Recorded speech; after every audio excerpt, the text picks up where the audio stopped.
Sheriff in Granby says that Marvin Heemeyer was behind the wheel during a 90-minute rampage in that fortified bulldozer. Hello, my name is Marvin Heemeyer. I feel like the bulldozer went crazy.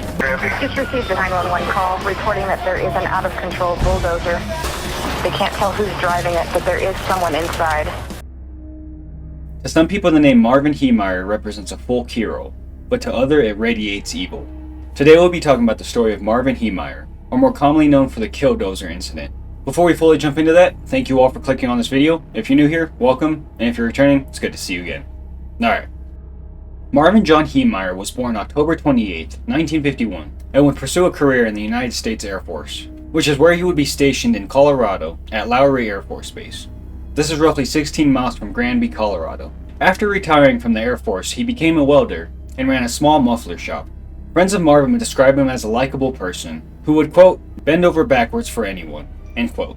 However, others have claimed that Marvin is much more aggressive than he seemed. One incident claimed that Heemeyer threatened a local husband after a car muffler dispute, in which said local's husband eventually paid Marvin $124. Supposedly, Marvin also almost fought a reporter over the legalization of gambling, as Marvin was an avid supporter and the reporter was opposed. But Marvin also led a rescue effort for a friend after an avalanche, as Marvin was an avid snowmobiler, and like his friend said, a good man.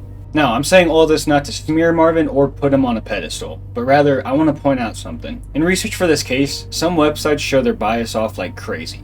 If you read some of these, they say that Marvin was just an extreme asshole at all times, while others that focus on the zoning officials use Marvin as a martyr type figure. Now, I feel the need to state that I'm going to do my absolute best at giving you the events on how they unfolded without any bias, and at the end is when I'll give my opinions. Alright, so what would spark the fuse that led to the events of the Killdozer incident? Well, that can be traced back to 1992, when Marvin purchased 2 acres of land for $42,000 at an auction. He had planned to lease the land to a friend who would build an auto repair shop on the site. Marvin's opponent in the bidding war was a man named Cody Dochev, who had previously owned the property.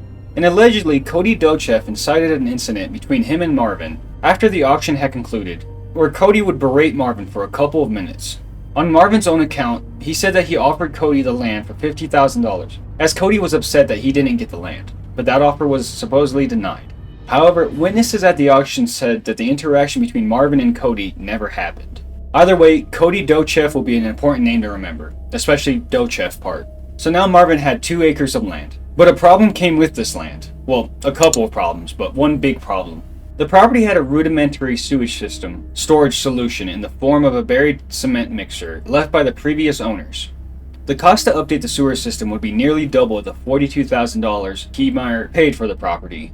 This, plus apparently there was oil issues as oil was being dumped all over the land, and that's an environmental issue, made the friend who Marvin had intended to lease the property to just stop pursuing it. So now Marvin was stuck with this land, so he decided to start cleaning it up. And after he got it cleaned up, he would create his own muffler shop there. However, the sewer system would lead to even more problems, as apparently Marvin's property wasn't properly connected with the sewage line. Regardless, he decided to do what he was supposed to do.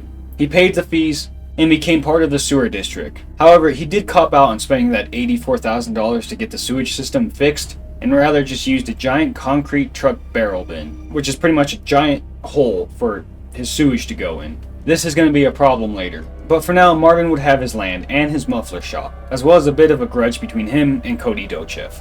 Within the next couple of years, Marvin would build a hangar for boat rental storage. A little extra cash revenue for him. I mean, he has the land, why not? Meanwhile, some land nearby Marvin's lot was being bought by a family to expand their concrete plant business. This family was the Dochev family. In fact, the Dochev family was buying multiple plots and turning them into concrete plants, all surrounding Marvin Heemeyer's property. Now, Marvin realized this and tried to buy the lot across from his before it was too late. However, Marvin was met with too late.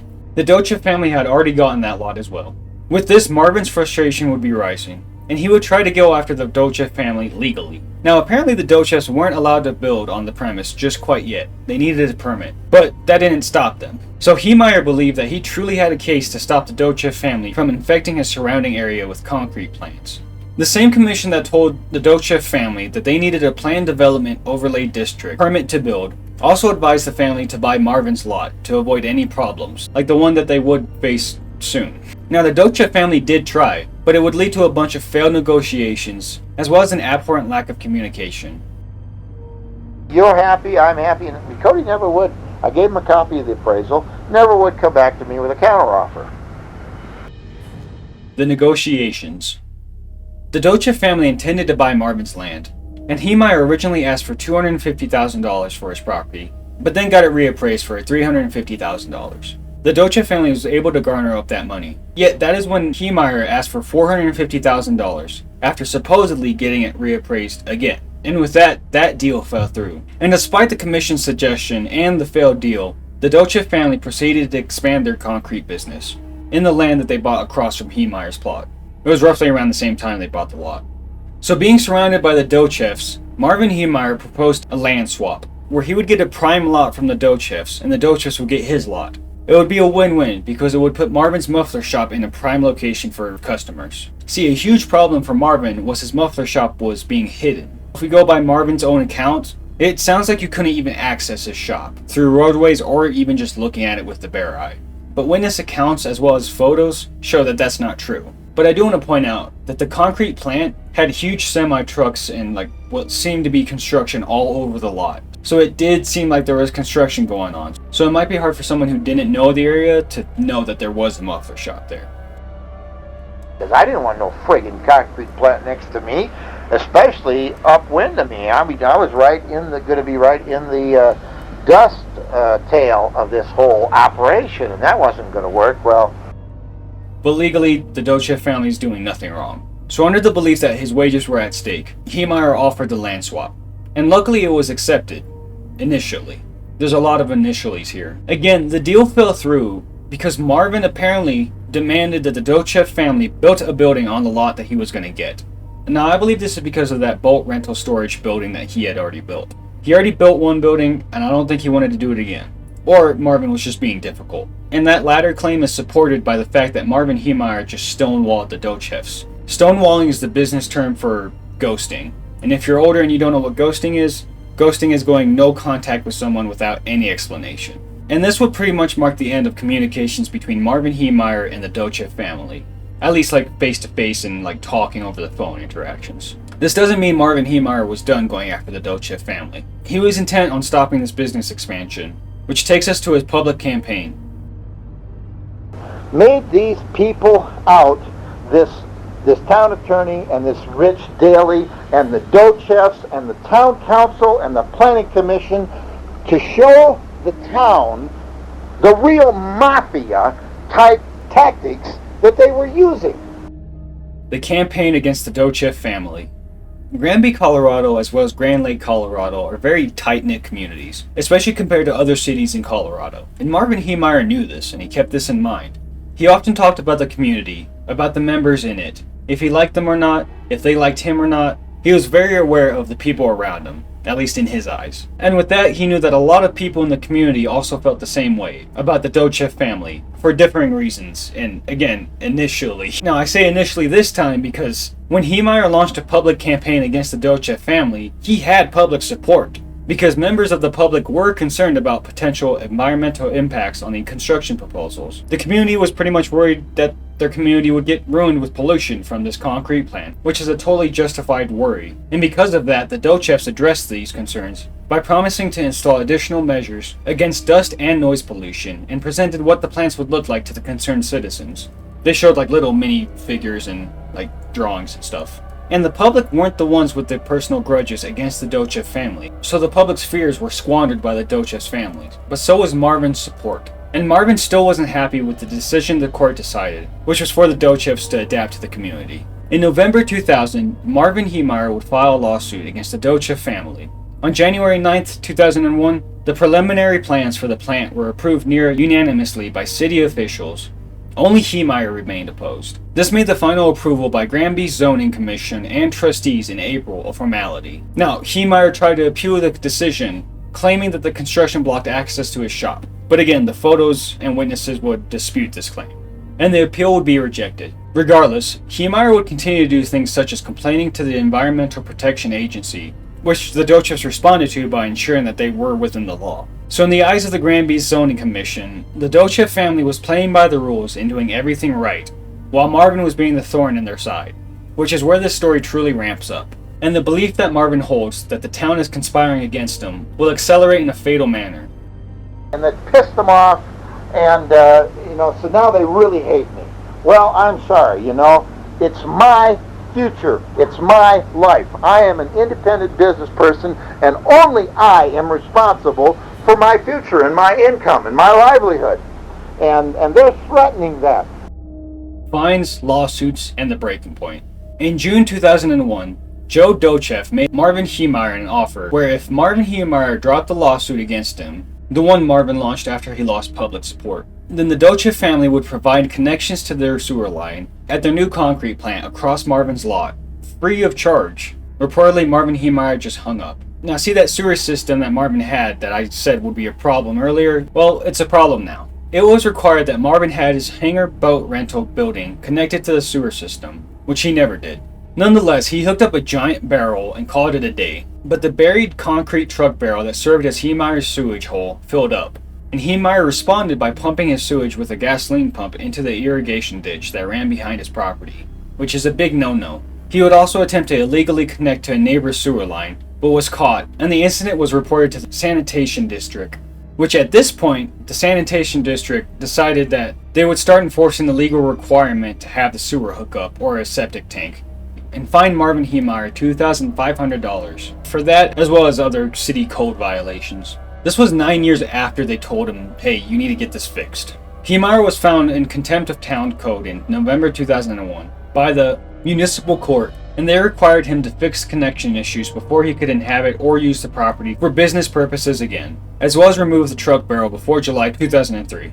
Marvin Heemeyer would agree to these conditions and then reject them later on, claiming that they were a form of terrorism, although he did pay the $2,500 fine. But now he's stuck with land and no way to make money off this land. Later in 2002, the lawsuit Marvin had against the Dochevs would be dismissed. So the offer Joe Dochev gave Marvin Heemeyer to connect their sewer lines is now completely off the table. So all of this accumulation, plus fines, plus Marvin's point of view of the corruption between his lawyer, attorney, the judges, as well as the community in general, tipped Marvin over the edge. Marvin would head to California and buy a Komatsu D355A bulldozer in an auction, and had it shipped to Granby in July 2002. He kept it outside of his business with a for sale sign on it, and tried to auction it off, but was unsuccessful at it. In October 2002, he announced the official closure of the muffler repair business, putting almost all of his inventory up for sale. And I'm sure people at the time thought he was retiring or moving, and that's why he was selling everything. But with what we know with mental health today, when someone gives up all of their belongings or sells it all, it's not good. Now, most of his things would sell, except that bulldozer. And when that bulldozer didn't sell, he saw it as a sign from God that he had to start his mission. Which now is a good time as ever to have a little chat. So pull up a chair and let's talk. Right here. So I want to say that Marvin was a Christian, but nothing to the insane level where it was like, God is speaking to me at all times and I have to do this. It wasn't like a Manson type. I want to make that obvious. He had his religious beliefs, as I'm sure we all do, but it was really during the tail end of his life is when he started becoming more sporadic, obviously fueled by his perspective of all the wrongdoings that happened to him.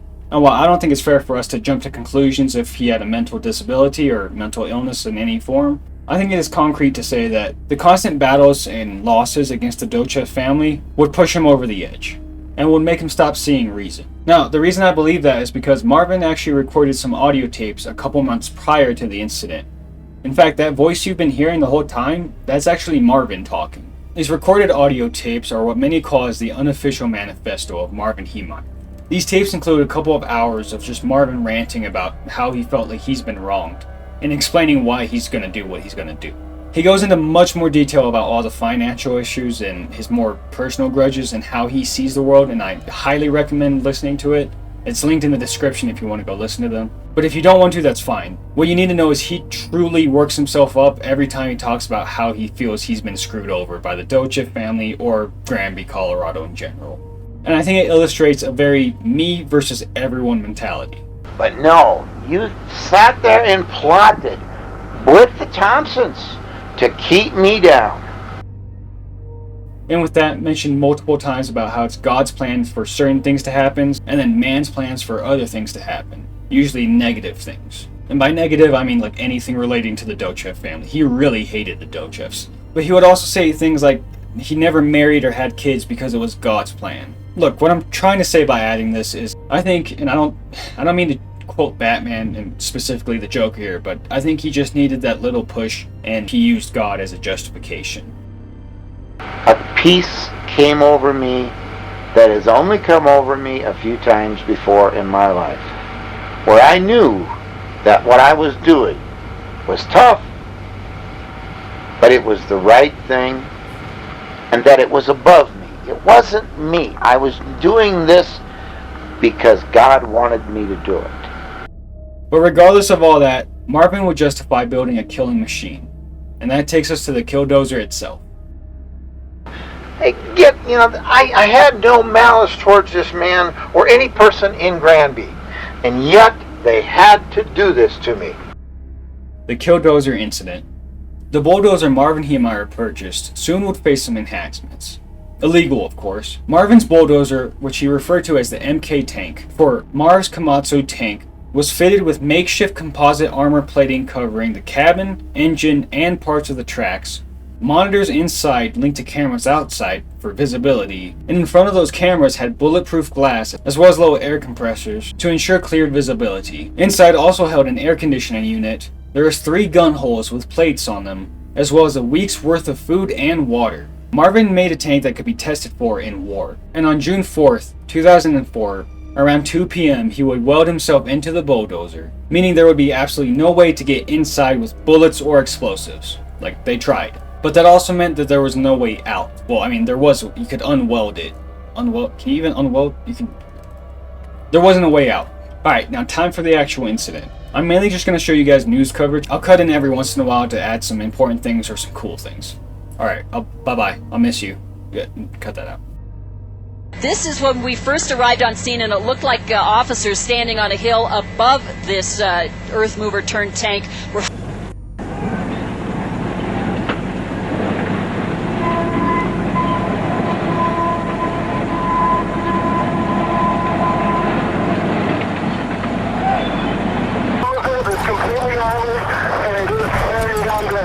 and he's ready to take on sheriff's deputies or anybody else who stands in his way. This is a bad situation, guys. We might need SWAT team.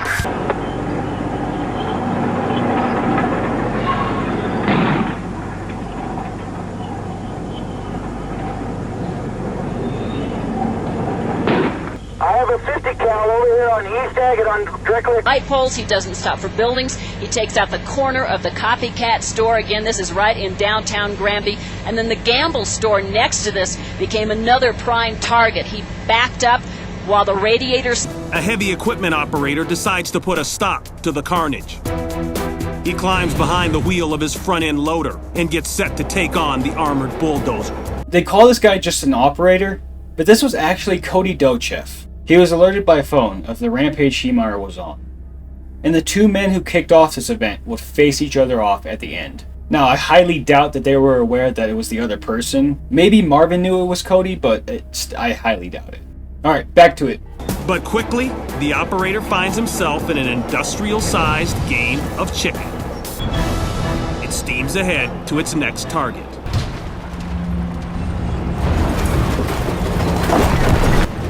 The county had gotten a belly scraper out. They pulled that in behind to block his way. Forced to continue ahead, Heemeyer pushes his creation to the limit. The bulldozer grinds to a halt under the rubble of a steel building. Its engine has called it quits.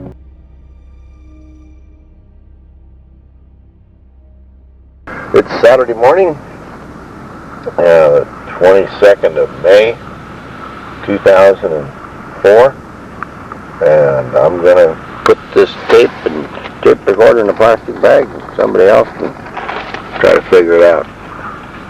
We'll see you later. And it was a short time after that, a gunshot was heard. The armored 85-ton bulldozer, modified and driven by Marvin Heemeyer, knocked down 13 buildings and destroyed a large portion of Granby's business district, causing more than $7 million in damages, closer to 10, and as mentioned, the bulldozer with all the armor and accessories weighed 85 tons, which is a lot to an engine. Have you ever tried to tow a U-Haul with a moped? It does not work. So the added weight, plus being forced to drive continuously through a building, would be too much for the engine to handle. And it is the reason Marvin stopped, because the engine stops. Which is how Marvin's rampage came to the end. And as you heard, Marvin Heemeyer would die on June 4th, 2002, from a self-inflicted gunshot wound. He would be the only fatality, as well as injury. I think I can say injury. No one would be injured or killed other than Marvin Heemeyer.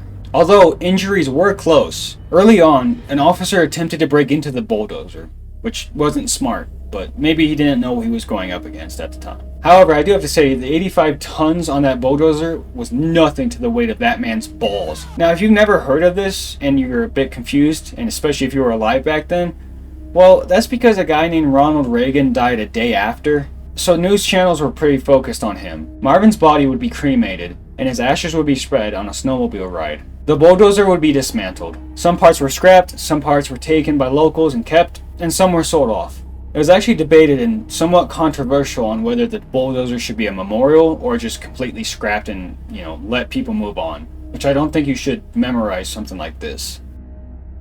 So basically, had they not meddled in my business, this whole thing would have turned out completely different. If they would have just left me alone. And finally, Marvin's legacy. Many witnesses and locals despise Marvin. And honestly, yeah, I get it. He ruined your community. Like, his rampage even destroyed a kid's park, which I don't know what the beef there was, but... However, on the internet is a bit of a different story. Marvin is put as a hero. People prop Marvin up as the little guy who fought back.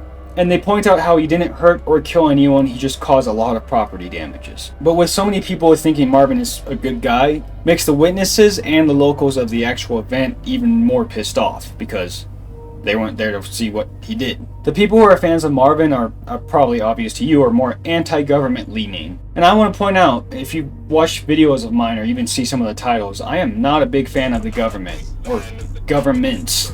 But I'm also not a fan of putting people in danger, especially children. And no matter how you look at this incident, that's what Marvin did. Regardless, support for Marvin is notable, and I want to make that known. I think Marvin Heemeyer fully believed that the townspeople were against him. The Dochefs, the lawyers, the commission, etc. They were all against him. And even Marvin himself inferred that he knew what he was about to do was going to be wrong. And why I say that is because he has a famous quote that you actually might know, but you might not know it was from him. It goes, quote, "I was always willing to be reasonable, until I had to be unreasonable. Sometimes reasonable men must do unreasonable things."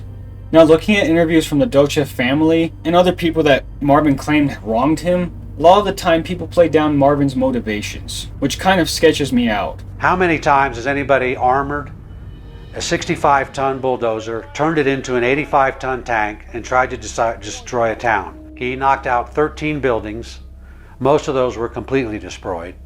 So I don't know if you could say half the town, a third of the town maybe. He was basically unstoppable and impregnable in that tank. June 4th, 2004. It's completely unwarranted and unjustified. Thelma Thompson was asleep in the house only 30 minutes before Marv completely destroyed their home. This did not reflect what I thought was the way those people really were and really are. Because one, he isn't here to make his case for obvious reasons. But two, his motivations are pretty obvious to me. And the fact in some of the interviews, some of the people were like, I don't know why he would do something like this. It was all politics related, so I don't think anybody ever done him wrong on purpose. And it's like, are you sure? Because you guys kept pushing his buttons, it seems like, and now that this happened, you want to play innocent. Now, again, this is not to say that I agree with Marvin's Killdozer incident itself. I honestly understand Marvin's point, and I don't know what I would do if I was pushed to the levels he was pushed.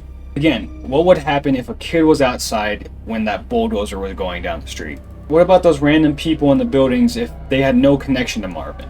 Do they deserve to face this wrath? I don't think so. But I also don't think I have enough factual information to side with the Dochefs. A big rich company family having the government officials and community on their side, trying to force someone who's not complacent to be complacent, and if they don't do that, force them out. That's not out of the ordinary. I said, it's Marvin Heemeyer. They said, how do you know it's Heemeyer? I said, I know it is. I said, I don't think nobody's in that dozer. I said, I think it's radio controlled. He's got to be on one of these hills around here someplace. And if those involved who are still alive who did interviews were less smug in their interviews, if websites weren't so biased saying one party's right or the other party's right while the other one's wrong, and most importantly, if Marvin was still alive to share his side of the story today, I feel like that would make this case easier to judge for me. But that's not how this played out. The saying history is written by winners is very accurate, but so is the saying history is written by those who live longest, because we will never truly get the complete side of Marvin's story. However, I would like to know your side. Do you think Marvin was in the right with his rampage? Do you think the Dochev family was in the right? Or are you somewhere in the middle like me? You want to come sit on a fence with me? Alright. If you enjoyed this video, a like really helps me out. If you have friends who are interested in things like this, a share also helps me out. And if you think I earned it, why not subscribe? Alright, hopefully I'll see you next week. Bye-bye. I said hopefully because death is a bitch.